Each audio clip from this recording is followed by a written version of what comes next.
Bonjour y bienvenidos a este vídeo sobre la intercomprensión del vocabulario en francés y en español y sobre los galicismos. Vamos a empezar precisamente por este segundo argumento, los galicismos. ¿Qué es un galicismo? Bien, un galicismo es una palabra que usamos en español y que proviene del francés.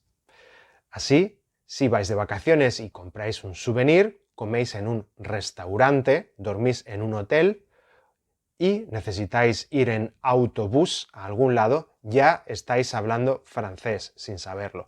¿Por qué? Porque estas cuatro palabras han entrado al español desde el francés. Se trata de un proceso que sucede todo el tiempo en lingüística. Es decir, estas cuatro palabras, restaurante, hotel, souvenir y autobús, se consideran préstamos lingüísticos. Es decir, palabras que una lengua toma prestadas, entre comillas, a otro idioma. ¿Por qué? Porque designan bien realidades nuevas o le dan un cierto matiz afectivo a otros realidades, conceptos, objetos que ya existían previamente. ¿De acuerdo? En muchos casos, estos préstamos son tan antiguos que ya el hablante ha perdido toda noción de que se trata de un préstamo, porque los han adaptado, los han aprendido desde pequeños y se ha olvidado del origen de esta palabra. Pensemos en restaurante, ya en restaurante nadie cree que es una palabra que no sea de origen español. Sin embargo, tenemos otros préstamos con otro nivel de adaptación un poquito menor. Pensad en el famosísimo croissant, ¿de acuerdo? Incluso tenemos diferentes grafías y pronunciaciones. Tenéis desde la croissant más españolizada, que de hecho es como se recomienda escribir, hasta incluso con doble S y T al final, un poco más reflejando ese croissant del francés. Por cierto, la palabra croissant significa creciente, es decir, el croissant es una pieza de bollería que representa a la luna en su cuarto creciente. Os invito a que descubráis por ahí, por internet, todas las curiosidades del origen de esta palabra. Bien, en el caso de souvenir, incluso lo tenéis normalmente escrito con OU en español. Souvenir es un recuerdo, pero veis que un souvenir suele ser un recuerdo que compras de vacaciones, más que un recuerdo que tú tienes o que puedes comprar pues en otro tipo de lugares. ¿De acuerdo? Como os decía, los préstamos lingüísticos se dan en todo momento.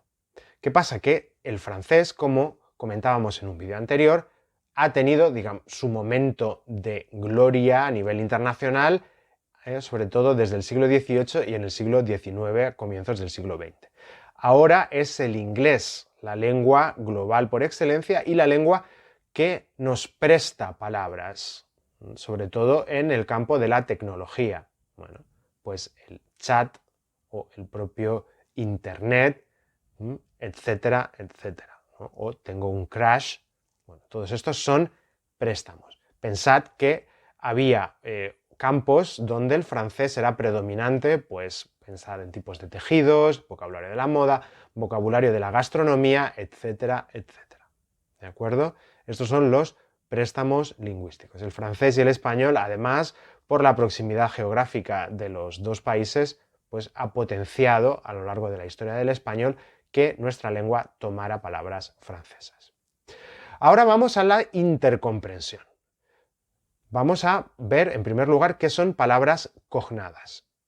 Si yo veo comprendre, como podéis ver en el documento que acompaña este vídeo, yo automáticamente sé que ese verbo se parece a comprender. Cuando dos palabras de dos idiomas diferentes son transparentes en su significado, se llaman cognados. ¿De acuerdo? El francés y el español tienen numerosos cognados y están relacionados sobre todo por su origen. El francés y el español son lenguas hermanas, lenguas románicas, y por lo tanto van a tener muchas palabras que han tenido una evolución paralela y que todavía, sobre todo en el escrito, se parecen mucho. ¿Sí? Vamos a tener, por ejemplo, el adjetivo libre, libre.